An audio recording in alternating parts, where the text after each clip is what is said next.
So after British literature, cultural studies and reading comprehension, it's now time to deeply look at the questions of literary theory जो आपके December 2023 exam में पूछे गए थे. Honestly speaking, इस particular slide को बनाते time I was literally shocked and इस पूरे वीडियो को देखने के बाद you too are going to be shocked कि आपके literary theory में इतने सारे questions पूछे गए हैं कि इसने आपके British literature को भी पीछे छोड़ दिया है. ये वीडियो उन बच्चों के लिए आंखें खोलने का काम करेगा जो अभी भी आपके कुछ ऐसे सेक्शंस में उलझे हुए हैं एंड टाइम अपना खराब करते जा रहे हैं, जबकि आपका majority of the sections British literature से कहीं और शिफ्ट हो गया है. आई एम नॉट सेइंग कि ब्रिटिश लिटरेचर इंपॉर्टेंट नहीं है. ब्रिटिश लिटरेचर की सारी चीजें, उसमें से क्या क्या इंपॉर्टेंट है क्या क्या नहीं, वो मैंने उस वीडियो में ऑलरेडी बात कर ली थी. पर आज का जो लिटरेरी थ्योरी का वीडियो है वो आपकी लिटरली आंखें खोलने वाला है. एंड क्योंकि हमारे पास 4 मंथ्स बचे हैं तो आपको एक बहुत अच्छा टाइम देगा कि इस वीडियो को देखने के बाद आप समझ पाओगे कि लिटरेरी थ्योरी के कौन सी थ्योरीज को करना है, कौन सी थ्योरीज को नहीं करना है, एंड कौन सी थ्योरीज के कौन से राइटर्स को मुझे रट के जाना है. In this video, I have brought for you not only the theories but also उन थ्योरीज के अंदर कौन से राइटर्स को पढ़ना है ये आपको इंटरनेट पे कोई भी नहीं बताएगा. But through this video I am going to give you complete list. इस वीडियो के बाद आपको कुछ भी बाहर से ढूंढना नहीं पड़ेगा कि मुझे क्या ढूंढना है पढ़ने के लिए. So on that note let's quickly jump into the video. Questions कितने आए हैं ये बताने से पहले I would like you to take note of all the 14 theories. आपके कोर्स में इन 14 थ्योरीज को आपको पढ़ाया जाना चाहिए. एंड क्योंकि मेरा कोर्स बहुत जल्द इस पे आने वाला है तो आप ध्यान से देख लीजिए. इन पूरी 14 थ्योरीज को मैं आपको लीनियर वे में पढ़ाने वाली हूं. इन पूरी थ्योरीज के अंदर आपके काफी सारे इंपॉर्टेंट राइटर्स आते हैं. एक बहुत लंबा कोर्स बनेगा जिसको पढ़ लेने एंड कर लेने के बाद आपको कुछ भी बाहर से देखना नहीं पड़ेगा. ध्यान से इन 14 थ्योरीज को देखिए. एंड टू बी प्रिसाइज, अगर मैं आपसे बोलूं कि कौन सी थ्योरी सबसे ज्यादा इंपॉर्टेंट है, क्योंकि मैं इंपॉर्टेंट जरूर बताती हूं अपने बच्चों को कि उनको परेशान ना होना पड़े, इधर उधर जाके ढूंढना ना पड़े, तो new criticism, formalism, structuralism, post structuralism, post modernism and post colonial criticism आपकी मोस्ट इंपॉर्टेंट थ्योरीज है. अलॉन्ग विद दैट जितनी भी रेड से लिखी हुई हैं वो आपकी सबसे ज्यादा इंपॉर्टेंट थ्योरीज है. पर जो आपकी और हाईलाइटेड हैं उनसे आपके इस पर्टिकुलर एग्जाम में सबसे ज्यादा क्वेश्चंस पूछे गए हैं. Structuralism, post structuralism, post modernism and post colonial criticism. आप खुद से अभी इस वीडियो के आगे जब क्वेश्चंस देखते जाओगे तो आइडिया लगता जाएगा कि कौन सी थ्योरी से कैसे क्वेश्चन आ रहे हैं एंड इन थ्योरीज में से कौन से राइटर्स से रिपीटेड क्वेश्चंस पूछे जा रहे हैं. It is a no brainer. आप समझ लो कि आज के इस वीडियो में मैं आपका पेपर लीक कर रही हूं कि अगर इस पर्टिकुलर राइटर को आपने पढ़ लिया, you are sorted from literary theory. उसके बाद आपकी कुछ थ्योरीज जो ब्लैक से लिखी हुई हैं, प्लीज ये मत समझना कि ये इंपॉर्टेंट नहीं है. दे आर इक्वली इंपॉर्टेंट, पर इनसे क्वेश्चंस थोड़े कम पूछे जाते हैं. ये मेरी ड्यूटी है आपको बताना ताकि आप इधर उधर ना भटके. अब चलो हम लोग क्वेश्चंस देखना स्टार्ट करेंगे. एंड क्वेश्चंस को आंसर वाइज हम लोग को अभी नहीं देखना है. उसके लिए मेरी एक अलग सीरीज आएगी जहां पे हम लोग डिफिकल्ट क्वेश्चंस के आंसर्स को और उसके कॉन्सेप्ट्स को डिस्कस करेंगे. इस वीडियोस और इस सीरीज के थ्रू मेरा काम होता है आपको ये दिखाना कि आइडिया लगे कि करंट पैटर्न, करंट ट्रेंड क्या आ रहा है. भाई टीचर्स आपको ओल्ड बिल्कुल सिलेबस पढ़ा रहे हैं, ट्रेडिशनल वे में पढ़ाते चले जा रहे हैं कि ये कर लो, ब्रिटिश लिटरेचर करो, अमेरिकन लिटरेचर हो, लेकिन आपका पूछा क्या जा रहा है ये आपको कोई भी नहीं बता रहा है. तो चलिए हम लोग सबसे पहला क्वेश्चन देखेंगे. Identify the correct order of publications given below. अब आपको यहाँ पे कुछ 5 वर्क्स दिए हुए हैं, 5 नाम दिए हुए हैं, उसमें से आपको बताना है कि क्रोनोलॉजी इसकी ढूंढनी है. नाउ प्लीज अंडरस्टैंड कि ऐसे बहुत सारे क्वेश्चंस बेटा आपके सामने आएंगे जिनमें हो सकता है कि आपको कुछ ऐसे राइटर्स के नाम दिख जाएं जो आपने कभी भी नहीं देखा हो. तो उनको देख के परेशान नहीं होना है. उन 5 या आपके 4 नामों में से आपको ऐसे नाम ढूंढने की कोशिश करनी है जो आपने पढ़े हुए हैं एंड आपका क्वेश्चन उसी से बनेगा. ये क्वेश्चन आया है आपका पोस्ट कॉलोनियल थ्योरी से, जिसकी मैंने फुल लिस्ट आपको प्रोवाइड की है. जो बच्चा पढ़ रहा है या सोच रहा है मुझे पोस्ट कॉलोनियल थ्योरी पढ़नी चाहिए या नहीं, तो मैं आपको पहले ही क्वेश्चन में क्लियर कर दूं कि इस पर्टिकुलर एग्जाम में आपकी मेजर थ्योरी जो बार बार पूछी गई है, अराउंड 10 to 11 क्वेश्चंस पूछे गए हैं, वो है आपकी पोस्ट कॉलोनियल थ्योरी. ये बात मैं आपको अभी पूरे वीडियो में दिखा भी दूंगी, आपको कोई भी कंफ्यूजन नहीं बचेगा. तो पोस्ट कॉलोनियल थ्योरी बेटा एक ऐसी थ्योरी है, बहुत सिंपल थ्योरी है, जो आपके कलोनियलिज्म के आफ्टर इफेक्ट्स के बारे में बात करती है। भाई हमारे देश में आए थे ना ब्रिटिशर्स, इतने साल राज करके गए थे, तो उनके आने के बाद हमारे नेटिव लैंड का क्या हुआ, हमारे नेटिव लोगों का क्या हुआ, उनकी थिंकिंग पे क्या प्रभाव पड़ा, वो अब किस नजरिए से अपने आप को देखते हैं, उस टाइम का लिटरेचर इन एवरीथिंग आपका पोस्ट कलोनियल थ्योरी के अंदर आ जाता है। जो राइटर्स आपको बिल्कुल आंख बंद करके प्रिपेयर करके ही जाने हैं, there is no if and but कि मैं उसको छोड़ के चला जाऊं, मुझे नहीं करना है, आप उसको छोड़ के नहीं जाएंगे। Frantz Fanon, Edward Said, Homi K Bhabha, Gayatri Spivak and Edward Soja, इन आपके ब्लू से लिखे हुए राइटर्स को पढ़ना स्टार्ट कर दो। कोई भी आपको इसमें ये नहीं होना चाहिए, एक्सक्यूज नहीं देना चाहिए कि नहीं मुझे इसको नहीं करना है, करना ही करना पड़ेगा। कोई भी कंफ्यूजन हो तो आके पूछना, मेरा जब कोर्स आएगा तो आपको कोई भी प्रॉब्लम नहीं होगी, लेकिन उससे पहले भी प्रॉब्लम हो तो पूछ सकते हो। बेनेडिक्ट एंडरसन एंड आपके सलमान रश्दी भी इंपॉर्टेंट पोस्ट कलोनियल राइटर्स है ना। बहुत सारे ऐसे बच्चे होंगे जिन्होंने सलमान रश्दी को ऑलरेडी पढ़ा होगा पोस्ट कलोनियल लिटरेचर के अंदर, वहां पे आप इनको राइटर्स ऑफ ब्रिटिश डायस्पोरा के अंदर पढ़ते हैं। लेकिन क्योंकि आपके सलमान रश्दी काफी सारे वर्क्स को from a post colonial context लिखा करते थे, तो इनको हम लोग इसके अंदर भी पढ़ने वाले हैं।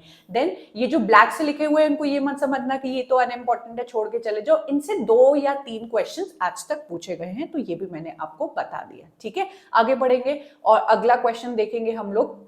The wretched of the earth, Benedict Anderson, Homi K Bhabha, W Said and Frantz Fanon. अभी जस्ट एक क्वेश्चन पहले मैंने आपको दिखाया और बताया कि सबसे ज्यादा क्वेश्चंस पूछे गए हैं आपके पोस्ट कलोनियल थ्योरी से। आपके सामने फिर से ये चीज प्रूव हो जाती है कि कुछ राइटर्स ही बेटा आपकी एक थ्योरी में होते हैं जिसको घुमा घुमा के उनके सारे वर्क से आपको क्वेश्चन पूछा जाता है। तो ये भाई मैंने आपको प्रोवाइड कर दिया है, इसको आप लोग पढ़ना बिल्कुल on an urgent basis start कर दो, कोई भी आपको इसमें देरी नहीं करनी है। अगला question, statement 1 and statement 2 type का ये क्वेश्चन है। ये क्वेश्चन जो पहला स्टेटमेंट है ना, रूम ऑफ वंस ओन, भाई वर्जीनिया वुल्फ का ये वर्क है, हम लोग को देखते ही समझ में आ जाता है कि भाई फेमिनिस्ट थ्योरी का ये हमारा वर्क है।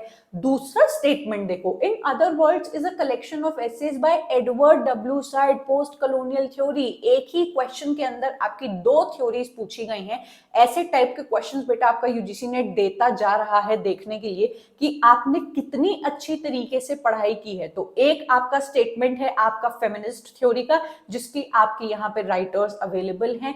इलैन शोवाल्टर को आपको पक्का से कर लेना है, Judith Butler, Helen Cixous, then आपके Sandra and Susan Gilbert, Simone de Beauvoir, very very important, Virginia Woolf and Mary Wollstonecraft. Now आप सोच रहे होंगे कि ma'am Virginia Woolf and Mary Wollstonecraft को आपने हाईलाइट क्यों नहीं किया है? क्योंकि इनसे कम क्वेश्चंस आए हैं। मेरा काम ही है आपको बिल्कुल एग्जैक्ट इंफॉर्मेशन देना।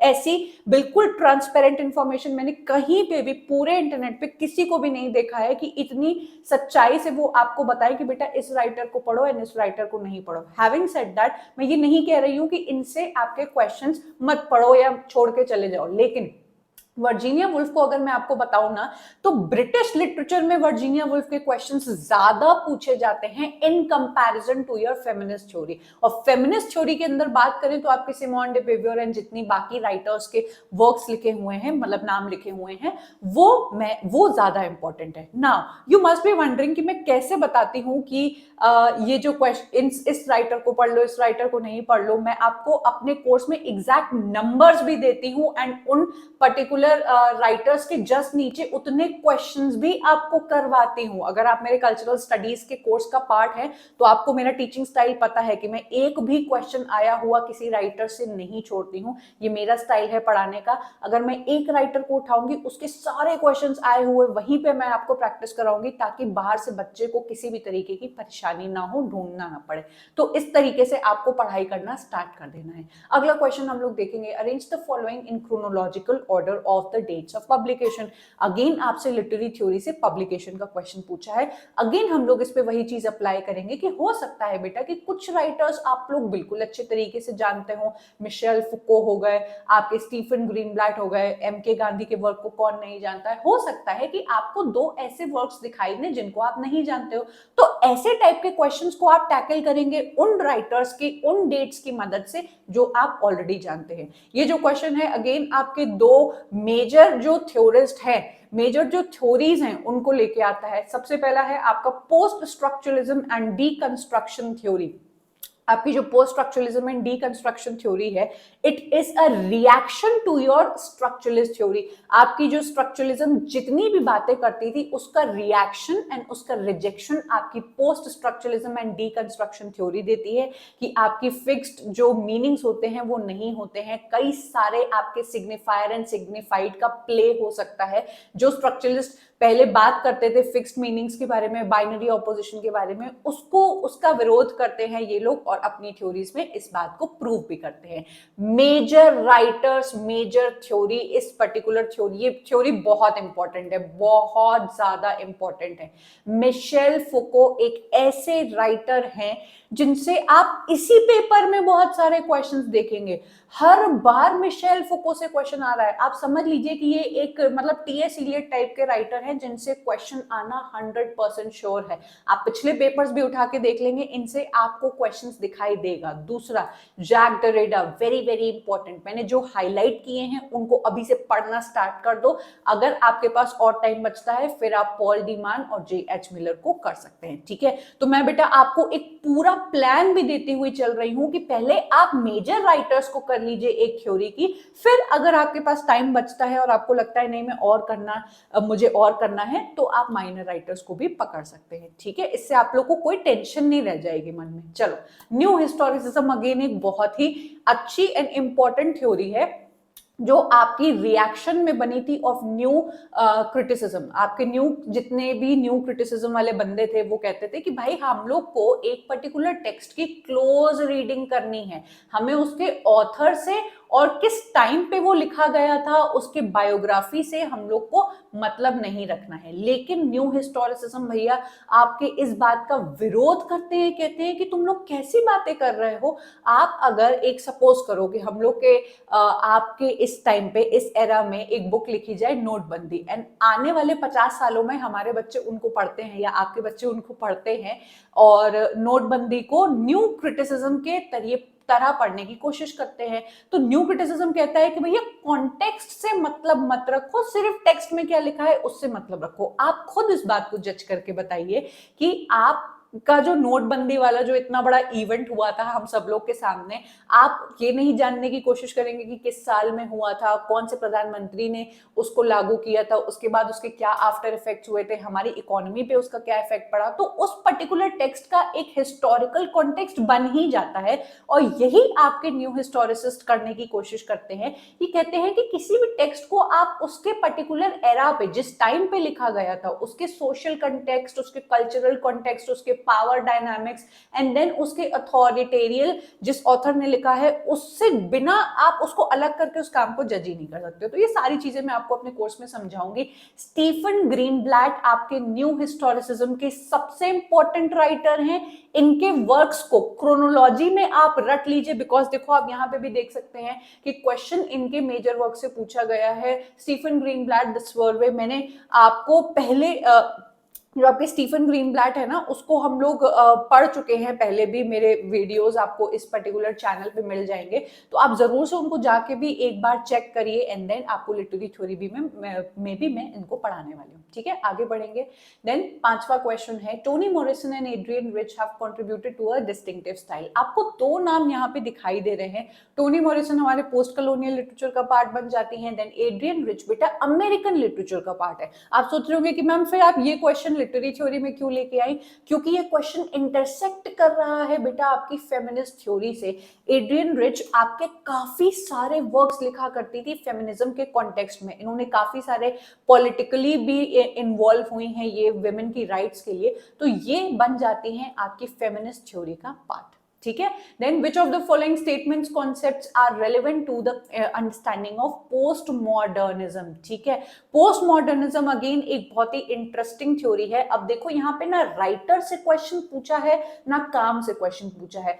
कुछ ऐसी थ्योरीज हैं आपके लिटरेरी थ्योरीज जिनसे आपके कॉन्सेप्चुअल क्वेश्चंस पूछे जाते हैं, न्यू हिस्टोरिसिज्म से पूछा जाता है, न्यू क्रिटिसिज्म से पूछा जाता है, पोस्ट स्ट्रक्चरलिज्म से पूछा जाता है, स्ट्रक्चरलिज्म से पूछा जाता है एंड पोस्ट कलोनियलिज्म। ये जो 5 नाम मैंने आपको बताए, आप खुद से क्वेश्चंस उठा के जज कर लेना। मैंने जो नाम बताए हैं आप कहोगे कि मैम आपने बिल्कुल ठीक बताया है। इनसे आप कॉन्सेप्चुअल क्वेश्चंस देखने वाले हो कि पूछा गया है कि बताओ पोस्ट मॉडर्निज्म क्या क्या कहने की कोशिश करता है, पोस्ट स्ट्रक्चरलिज्म क्या क्या आपको कहने की कोशिश कर रहा है, या फिर अगर एक टेक्स्ट दिया है तो उसको अगर आप न्यू हिस्टोरिसिस्ट लेंस से देखें तो उसका कैसा आंसर निकलेगा। ऐसे टाइप के क्वेश्चंस आपसे पूछे गए हैं।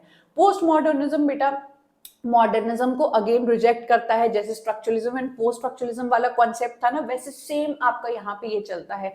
ये लोग बात करते हैं आपके हाइपर रियलिटी के बारे में एंड आपके ट्रेडिशनल स्ट्रक्चर्स को ये लोग रिजेक्ट करते हैं, ब्रेक करते हैं एंड अपनी अलग ही रियलिटी में मानते हैं। ठीक है, जीन बॉड्रियार्ड सबसे इंपॉर्टेंट राइटर है आपके पोस्ट मॉडर्निज्म के एंड बाकी जो आपके राइटर्स हैं, देखो ब्लू से लिखे हुए हैं, ब्लैक से नहीं लिखे हुए हैं, ये चारों के चारों मोस्ट इंपॉर्टेंट है। सबसे ज्यादा आपके जीन बॉड्रियार्ड से पूछे जाते हैं, इसीलिए मैंने उसको हाईलाइट कर दिया है ताकि आपको कंफ्यूजन ना बचे। तो भाई post modernism is a very important theory, इसको पढ़ना राइट अवे आप स्टार्ट कर दीजिए। नेक्स्ट क्वेश्चन है हम लोग के सामने मैच द फॉलोइंग, जहां पे बेटा आपको 4 टर्म्स दिए हैं, काम भी नहीं टर्म्स दिए हैं।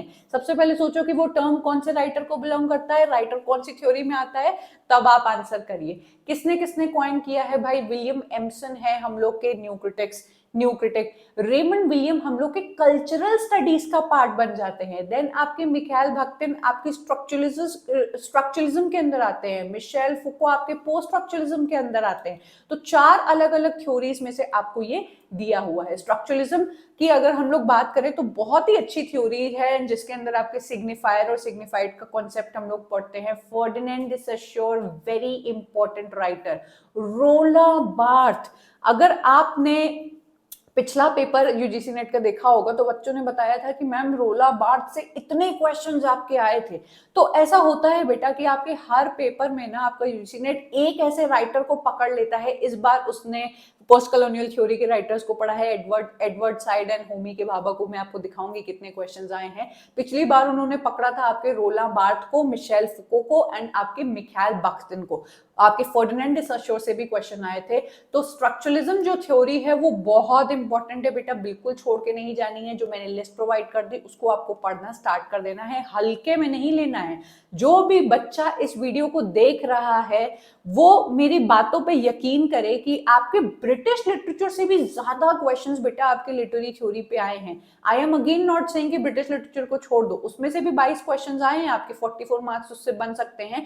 पर आप उसको पढ़ने का एक तरीका देखिए। पूरा ब्रिटिश लिटरेचर आपको नहीं करना है, समय नहीं बर्बाद करना है। जो टाइम आपका बचता है ना बेटा, उसको literary theory, literary criticism and cultural studies पे इन्वेस्ट करो। भाई मेरी आपसे विनती है, क्योंकि इसको करने, ये जो 4-5 मैंने आपको नाम बताए, literary theory, British literature, literary criticism, cultural studies, ये मोस्ट इंपॉर्टेंट सेक्शंस बन गए हैं। आपका most of the paper in 5 sections में से निकल जाएगा। ठीक है, देन पोस्ट स्ट्रक्चरलिज्म थ्योरी मैंने आपको बता दिया है, नाम दिए हुए हैं, आपको बस पढ़ना है। ठीक है, अकॉर्डिंग टू सिगमंड फ्राइड का नाम जैसे हमारे सामने आ जाता है, we talk about psycho analysis theory. बहुत ही इंटरेस्टिंग थ्योरी है। I am personally a student जिसने बहुत ही ज्यादा साइकोलॉजी पढ़ रखी है, तो मुझे भाई साइको एनालिसिस थ्योरी बहुत ज्यादा इंटरेस्टिंग लगती है, जो देखने का काम करती है कि आपका जो दिमाग है वो कॉन्शियस एंड सबकॉन्शियस लेवल पे किस तरीके से काम करता है। हम लोग बचपन में ऐसी क्या चीजें हम लोग के साथ हुई होती हैं जिसकी छाप हम लोग के कैरेक्टर में, हम लोग की पर्सनालिटी में पड़ जाती है। इंटरेस्टिंग थ्योरीज है, मैं सब आपको पढ़ाऊंगी। नोआम चॉम्स्की बहुत इंपॉर्टेंट राइटर हैं आपके साइको एनालिसिस में, जो लैंग्वेज के रोल के बारे में बात करते हैं आपकी पर्सनालिटी के ऊपर। देन जैक लका की आपकी काफी स्टेजेस दी हुई हैं, जो बहुत इंटरेस्टिंग थ्योरीज है। सिगमंड फ्राइड तो मेरे फेवरेट राइटर हैं ही, एंड हेरोल्ड ब्लूम। इन चारों राइटर्स को आपको पढ़ना स्टार्ट कर देना है, इनसे क्वेश्चंस काफी हद तक पूछे जाते हैं। ठीक है, then discourses in the novel, ये अगेन आपका क्वेश्चन है मिखाइल बाख्तिन से। मैंने आपको अब रिपीट में नहीं करूंगी, आपको ऑलरेडी एक आइडिया लगता जा रहा होगा कि भाई देखो मिखाइल बाख्तिन से अभी आपका तीसरा चौथा क्वेश्चन पूछा जा रहा है, तो भाई ये इंपॉर्टेंट राइटर हैं। आगे बढ़ेंगे, स्ट्रक्चरलिस्ट है ये, मैंने आपको दिखा दिया। पिछली पेपर में रोला बार्थ को बहुत ज्यादा पकड़ लिया था, इस बार आप देख पा रहे हैं कि मिखाइल बाख्तिन से आ रहे हैं। ठीक है, रोला बार्थ का नाम लिया, रोला बार्थ का क्वेश्चन आ गया है। रोला बार्थ इन हिज इंट्रोडक्शन, अब मैं क्वेश्चन नहीं पढ़ूंगी, मैं इस वीडियो के जरिए आपको यही दिखाना चाह रही हूँ कि जो मैं आपको लिस्ट प्रोवाइड कर रही हूँ वो कोई वही आपकी लिस्ट नहीं है। मैंने बहुत ध्यान से देखा है द नंबर ऑफ क्वेश्चंस। अच्छा, इस राइटर से 25 क्वेश्चन आए हैं, इस राइटर से 15 क्वेश्चन आए हैं, that means he is a major writer. तो ये मुझे बच्चों को बताना है। जिस राइटर से 1 क्वेश्चन, 3 क्वेश्चन, 4 क्वेश्चन आते हैं, मैं वो भी आपको बताती हूँ कि भैया मेजर करने के बाद इन राइटर्स को करना, जैसे आपके हो गए क्लॉड लेवी स्ट्रॉस एंड आपके CS पियरे। किसी से 5 क्वेश्चन, किसी से 7 क्वेश्चन पूछा गया है, ठीक है। Again this is not a हल्का नंबर, आपको करना चाहिए। स्ट्रक्चरलिज्म में मैंने आपको बता दिया है एंटोनियो ग्राम्स्की। अगेन अब आपकी एक थ्योरी सामने आती है जो कि है आपकी Marxist theory, very important theory this is. Antonio Gramsci को बेटा मैंने कल्चरल स्टडीज के भी अंदर पढ़ा रखा है। जितने बच्चों ने कोर्स लिया है वो ऑलरेडी एंटोनियो ग्राम्स्की और इस पर्टिकुलर क्वेश्चन को अच्छे से कर चुके हैं एंड समझ चुके हैं, क्योंकि आपके एंटोनियो ग्राम्स्की ने बहुत सारा ऐसा जो वर्क है ना बेटा कल्चरल स्टडीज के कॉन्टेक्स्ट में लिखा हुआ है। तो मैं इस राइटर को आपकी लिटरेरी थ्योरी में भी पढ़ाऊंगी एंड कल्चरल स्टडीज में भी मैंने इनको इंक्लूड कर रखा है। तो एंटोनियो ग्राम्स्की का बहुत ही फेमस वर्क है प्रिजन नोटबुक्स। इनको भैया एक ऐसे टाइम पे जहां पे हिटलर एंड मुसोलिनी का राज चल रहा था, उस टाइम पे ये ज्यादा ही जनता को जागरूक करने की, सही गलत बताने की कोशिश कर रहे थे, तो इनको भैया जेल में फेंक दिया गया। पर वहां से भी ये बहुत सारी इंटरेस्टिंग एंड हमारे सिलेबस को बढ़ाने के लिए काफी सारी वर्क्स को लिखते हैं जिनका नाम है प्रिजन नोटबुक्स, ठीक है। तो मार्क्सिस्ट आपकी थ्योरी में से Antonio Gramsci, Louis Althusser, Pierre Bourdieu, Karl Marx and Engels, इन राइटर्स को आपको करना है। मैंने आपको प्रॉपर क्रोनोलॉजी भी दे दी है, ठीक है। देन आपका the term simulacra in post modern discourse is about, ये जो टॉपिक है सिम्युलैक्रा, देन आपका सिम्युलेशन, मोस्ट इंपॉर्टेंट टॉपिक है पोस्ट मॉडर्निज्म के अंदर। कुछ ही आपके कीवर्ड्स हैं जैसे hyper reality and simulacra and simulation, ये आपसे आपका यूजीसी नेट पूछता है। बट एक बच्चे ने भी मुझसे क्वेश्चन पूछा था, मैं जल्द इस पे आपके लिए एक वीडियो भी बना दूंगी, बहुत ही इजी कॉन्सेप्ट है। पोस्ट मॉडर्निज्म के अंदर बेटा मैंने आपको ऑलरेडी बता दिया है कि कौन से राइटर्स को करना है। जूलिया क्रिस्टीवा भी इंपॉर्टेंट राइटर है और इनसे भी आपके एग्जाम ने क्वेश्चन पूछा है, लियोटार्ड से भी आपके क्वेश्चन पूछा है, ठीक है। Name the author and the writer who is not associated with British cultural studies. मैंने आपको बहुत पहले बताया था जब बिल्कुल आपका नया नया पेपर हुआ था कि आपके कुछ ऐसे क्वेश्चंस देखने को मिल रहे हैं कि literary theory and cultural studies को मिक्स करके आ रहा है, क्योंकि बहुत हद तक बेटा राइटर्स भी इनके आपस में जुड़े हुए हैं, कॉन्सेप्ट्स भी जुड़े हुए हैं। तो ऐसे क्वेश्चंस आप लोग देखने वाले हो। बाय फार मुझे ये सबसे इजी क्वेश्चन लगा। आप खुद देखिए, हम लोग इतने लंबे चौड़े क्वेश्चंस देखते हुए आए हैं। अच्छा, इंटरनेट पे बच्चों को लगता है कि एमसीक्यू कर लेंगे, ऐसे ही तो क्वेश्चंस आते हैं एंड वो अपने एक बबल की दुनिया में, अपने सपनों की दुनिया में रहते हैं, क्योंकि उनके टीचर्स भी उनको एक सपनों की दुनिया में रखते हैं कि भैया कठिन क्वेश्चन दिखा दिए तो वो हमारी जान ही नहीं खा जाएंगे कि कठिन क्वेश्चन कौन पढ़ाएगा। तो आप अपनी आंखों से खुद देखिए कि कैसे क्वेश्चंस पूछे जा रहे हैं। क्या आप उतने कठिन क्वेश्चंस को कर रहे हैं? अगर कर रहे हैं तो समझ जाना कि आप राइट ट्रैक पे हैं। लेकिन अगर शॉर्ट एमसीक्यूज आप कर रहे हैं, किसी भी पीडीएफ एंड छोटे छोटे क्वेश्चंस को आप लगा के खुश होके चले जा रहे हैं कि यार मेरा तो नेट निकल जाएगा, आपको खुद आपका आंसर नेट देने के बाद पता लग जाएगा, ठीक है। तो कल्चरल स्टडीज का पार्ट है आपके ये 3 राइटर्स, मेन फाउंडिंग फिगर्स है आपके ये तीनों।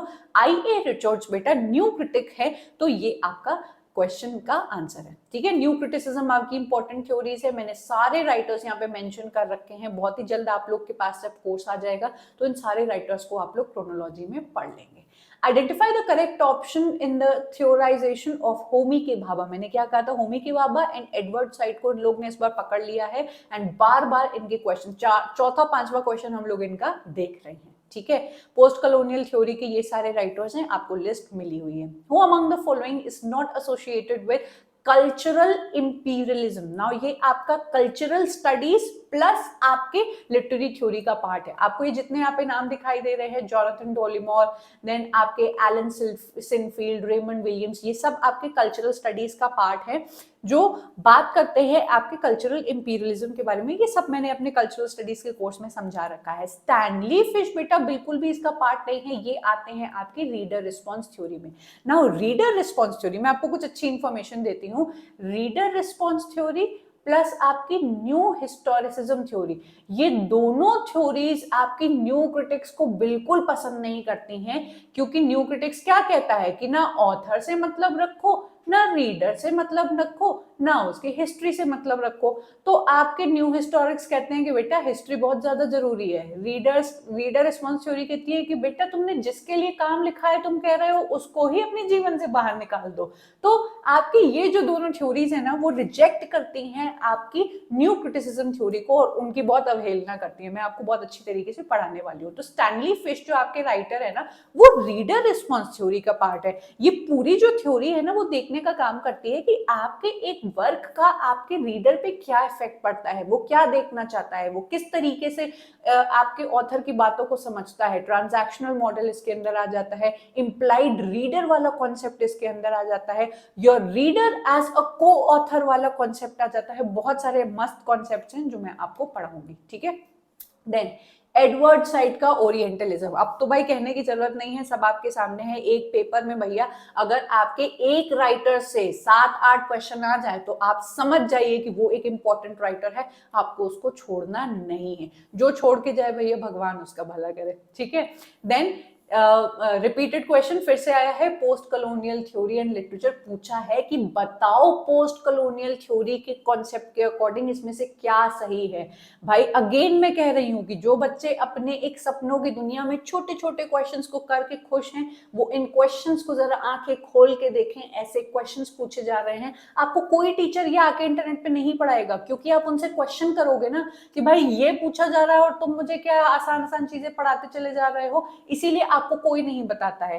ऐसे क्वेश्चंस ही आ रहे हैं। मैं अपने कोर्स में अपने बच्चों को इन क्वेश्चंस को ब्रेक डाउन करके दिखाती हूँ, ना सिर्फ कोर्स पे, मेरे चैनल पे भी आप इन बातों को देखते हैं, और हम लोग ऐसे ही क्वेश्चंस को डील करते हैं, बच्चों के लिए उनका लिटरेचर का सफर आसान बनाने की कोशिश करते हैं। Next question, which of the following assumptions are true in the context of new criticism. आपका न्यू क्रिटिसिज्म मैंने बताया ना कि पूछा जाता है कि इस कॉन्सेप्ट के बारे में बताओ।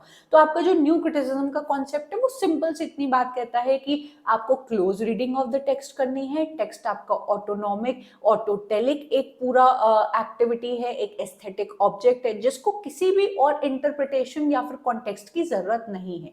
इसके अंदर आपसे पूछा गया है, देखो क्लोज रीडिंग मैंने बताया वो आ गया, कुछ राइटर्स के नाम दिए हैं जो एसोसिएटेड हैं इनसे, वो आपसे पूछा गया है। देन ये डिस्क्रेडिट करते हैं historical and social and political context को, जो आपको समझ में आ गया कि भैया हमें हिस्टोरिकल कॉन्टेक्स्ट, पॉलिटिकल कॉन्टेक्स्ट और ऑथर के कॉन्टेक्स्ट से लेना देना नहीं है। बहुत सिंपल थ्योरी है ये, ठीक है। Panopticism is a concept that refers to the external spine. ये आपका कॉन्सेप्ट है मिशेल फुको का। मिशेल फुको मैंने आपको ऑलरेडी बता दिया, he is a very very important writer. Then Antonio Gramsci कहाँ से आए हैं, हमारे मार्क्सिस्ट थ्योरी से आए हैं, जो कि मैंने आपको बताया कि मार्क्सिज्म के अंदर इनसे बहुत सारे क्वेश्चंस पूछे जाते हैं। देन आपका एक क्वेश्चन आया है, न्यू हिस्टोरिसिज्म को आपको बताना है in context of Dalit writing. अब आप कहेंगे मैम दलित राइटिंग तो इंडियन आपके लिटरेचर का कॉन्सेप्ट है, तो आपका जो दलित राइटिंग के थ्रू पूछने की कोशिश की है कि न्यू हिस्टोरिक लेंस से आप दलित राइटिंग को पढ़ाओ। भाई दलित राइटिंग कब आपकी स्टार्ट हुई, दलित्स के साथ क्या हुआ था, उनकी क्या हिस्ट्री थी, उनका क्या मूवमेंट था, उनका क्या लिटरेचर था, ये आपको न्यू हिस्टोरिक लेंस से देख के बताना है। देखो भाई ऐसे क्वेश्चंस आ रहे हैं, कहाँ पे आपका इंडियन लिटरेचर, कहाँ पे आपकी लिटरेरी थ्योरी, इसको मिक्स करके क्वेश्चन दिए गए हैं। एंड ये वाले जो क्वेश्चंस होते हैं ना, ये नेट एंड जेआरएफ के बीच के डिसाइडिंग क्वेश्चंस होते हैं। भाई नेट वाला बच्चा ऑलरेडी पहले अटेम्प्ट में भाई बहुत मेहनत करके किसी तरह हु, व्हेन एंड व्हाई वाले क्वेश्चंस को कर लेता है, लेकिन जिसने डीप में स्टडी की है वो ऐसे क्वेश्चंस को कर ले जाता है एंड उसकी परसेंटाइल ज्यादा अच्छी बन जाती है, ठीक है। Then assertion and reason, discourses are cultural social practices. ये क्वेश्चन आपका कल्चरल स्टडीज का भी पार्ट बन जाता है एंड मिशेल फुको का भी पार्ट बन जाता है। मिशेल फुको अभी तक कितनी बार रिपीट हो चुके हैं, अब आप लोग खुद से गिन लीजिएगा। देन एक टर्म आता है गाइनोसेंट्रिसिज्म, नाम पढ़ के ही आपको समझ में आ गया होगा, क्योंकि ये एक ऐसा कॉन्सेप्ट है जो हम लोग ने अपने मास्टर्स में भी पढ़ रखा है, ठीक है। आपकी फेमिनिज्म जो वेव्स चली थी उसके दौरान आपका गाइनोसेंट्रिसिज्म जो कॉन्सेप्ट है बहुत ज्यादा फेमस हुआ था। देन आपका जो कॉन्सेप्ट है पूछा गया है जूलिया क्रिस्टीवा का जो टर्म है, कोरा की जो इनकी डेफिनेशन है, काफी फेमस है। तो जूलिया क्रिस्टीवा मैंने आपको बता दिया भाई, पोस्ट मॉडर्निज्म का ये पार्ट बन जाती है, she is very important. Leotard से भी क्वेश्चन आया है, बॉडिलेयर से भी क्वेश्चन आया है, फ्रेडरिक जेम्सन अगेन बहुत इंपॉर्टेंट राइटर हैं आपके पोस्ट मॉडर्निज्म के। इन चारों राइटर्स को भैया पढ़ना स्टार्ट कर दो। अगला क्वेश्चन, एंड ये है आपका last question, what does aptly define minor literature according to Gilles Deleuze. अब गाइल्स डिल्यूज का नाम बहुत बच्चों ने नहीं सुना होगा।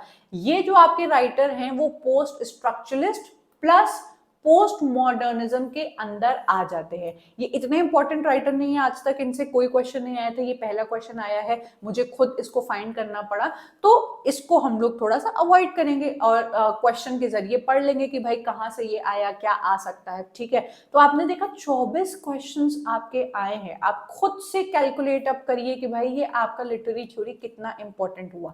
अगर लिटरेरी थ्योरी आपका प्रिपेयर हो गया है तो भाई क्वेश्चंस लगाना स्टार्ट कर दीजिए। विदाउट इवन थिंकिंग आपको क्वेश्चंस की नीड पड़ेगी ही पड़ेगी, क्योंकि आप अगर एमसीक्यूज लगा रहे हैं कुछ नहीं होने वाला भैया। ये मैं आपको एक बहुत ही फ्रेंडली, आप समझ लीजिए कि आपकी बहन कह रही है या आप जो भी मुझे माने कि एमसीक्यूज बेटा आपका नुकसान करेंगे। आपको इन्हीं लैंग्वेज के क्वेश्चंस को लगाना है। ये स्टैंडर्डाइज्ड लैंग्वेज होती है, किसी आपके XYZ ऑथर ने अपनी किताब को पब्लिश करके क्वेश्चंस आपको दे दिए हैं, आप उसको लगा के खुश हो जा रहे हो, या आपके जीवन के साथ खिलवाड़ है। जो क्वेश्चंस आए हैं उनकी लैंग्वेज को उठाओ, उनको कर लो भैया, उसी से आपका पेपर निकल जाएगा। 5000 क्वेश्चंस आपके मेरे कोर्स में आपको मिल जाएंगे, PYQ कोर्स में, जहां पे आपके क्वेश्चंस जो हैं वो सिग्रीगेटेड है, आपको ढूंढने नहीं है कहीं पे जाके, उनको अलग से निकाल के छांटना नहीं है। ऑलरेडी अगर आप इस कोर्स को लेते हो तो ईयर वाइज क्वेश्चन भी मिल जाएंगे कि भैया मुझे 2021 के सारे 100 के 100 क्वेश्चन लगाने हैं, वो भी मिल जाएगा। देन आपको सिग्रीगेटेड क्वेश्चंस मिल जाएंगे कि मुझे लगाने हैं कि लिटरेरी थ्योरी से आज तक जितने क्वेश्चन आए हैं वो मैं लगा डालूं। अब आप खुद देखिए कि एक पेपर में 24 क्वेश्चन आए हैं, तो लिटरेरी थ्योरी से ओवर द ईयर्स कितने क्वेश्चन आए होंगे, उसका पूरा जो क्वेश्चन बैंक है वो हमने यहाँ बना के रखा है। आपको ये नहीं ढूंढना है कि भाई एक क्वेश्चन लिटरेरी थ्योरी का किया, फिर ब्रिटिश लिटरेचर आ गया, फिर लैंग्वेज इन पेडागोजी आ गया, फिर इंग्लिश इन इंडिया आ गया, कुछ नहीं। अगर आप क्लिक करते हो कि आज मुझे लिटरेरी थ्योरी करना है तो सिर्फ उसके क्वेश्चन आएंगे। अगर आप क्लिक करते हो कि आज मुझे सिर्फ लिटरेरी क्रिटिसिज्म के क्वेश्चन लगाने हैं तो उसकी टेस्ट सीरीज खुल के आ जाएगी। एंड ये टेस्ट सीरीज भी ये नहीं होगी कि भैया आंसर आपका मतलब एवं ही आ रहा है, पूरा इंटरनेट के इंटरफेस पे हम लोग ने आपको बना के दिया है। तो भाई इन सारी चीजों का इस्तेमाल करिए। और सिर्फ ये पेड वर्जन में नहीं आता है, ये फ्री वर्जन में भी मैंने बच्चों को ऑलरेडी प्रोवाइड कर रखा है। बस यहाँ पे आपको सिग्रीगेटेड क्वेश्चंस ना मिलके मिसलेनियस मिलेंगे, तो उसको भैया आप लगाना स्टार्ट करिए। अगर आपने अभी तक मेरा टेलीग्राम का ग्रुप नहीं ज्वाइन किया है तो उसको जरूर से ज्वाइन करिए। इस वीडियो को देखने के बाद अगर आपको लगता है कि भाई ये चैनल तो प्रॉमिसिंग है, ये मेरी बहुत मदद करेगा, मुझ तक बिल्कुल सही इंफॉर्मेशन प्रोवाइड करेगा, तो भाई आप मुझसे जुड़े रहिएगा मेरे यूट्यूब के जरिए, क्योंकि यहाँ पे आपको ऐसी ही बहुत ही इंफॉर्मेशनल वीडियोस फ्री में मिलती हैं, इनसे आपको कोई भुगतान नहीं लिया जाता है। देन आप अगर चाहे मेरे कोर्सेज को ट्राई करना, जो कि है कुमार एजुकेशन ऐप पे, वहां पे जरूर से जाके ट्राई करें। अभी एक ही कोर्स आया हुआ है, आने वाले 1 या 1.5 महीने में आपको 2-3 और कोर्सेज मिलने वाले हैं। मेरी मेहनत उस पर चालू है एंड एग्जाम से पहले आपको लिटरेरी थ्योरी, लिटरेरी क्रिटिसिज्म मेरी देने की पूरी कोशिश है। तो भाई जो भी अच्छा लगा इस वीडियो के दौरान, कुछ नया जानने को मिला, तो भाई वीडियो को लाइक जरूर करिएगा, क्योंकि मेरी इस मेहनत का आप एक मतलब थैंक्स करने के जरिए से आप इसको लाइक कर देंगे तो मुझ तक आपका थैंक्स पहुंच जाएगा। नए हो तो सब्सक्राइब कर देना, अपने दोस्तों के साथ शेयर करिए ताकि इस चैनल को भी थोड़ा सा रिकॉग्निशन मिले एंड और लोगों तक ये अच्छी इंफॉर्मेशन पहुंचे। सो आई होप कि जैसे मेरी आंखें खुली थी वैसे आपकी भी इस वीडियो के जरिए आंखें खुली हैं। और अगर आपको कोई भी क्वेश्चन है किसी राइटर को लेके, किसी टर्म को लेके, या फिर किसी भी चीज को लेके कोई भी गाइडेंस चाहिए, तो आप मुझसे कनेक्ट कर सकते हैं। नीचे आप कमेंट करेंगे तो मैं उस पर रिप्लाई करूंगी। अदरवाइज आप हमारे टेलीग्राम ग्रुप पे आके उसको ज्वाइन कर सकते हैं, चैट कर सकते हैं। वहां पे बच्चे भी एक दूसरे की काफी मदद करते हैं, मेरे समझदार बच्चे हैं। आपको कोई कॉन्सेप्ट नहीं समझ में आ जाएगा तो बच्चे मेरे आपकी मदद करेंगे और मेरे तो ऑडियोज आपको मिलते रहेंगे। ठीक है, so up till then bye and take care. मिलते हैं किसी और सेक्शन के साथ जहां पे अगेन आपकी मैं आंखें खोलने के लिए रेडी रहूंगी। Up till then bye and take care.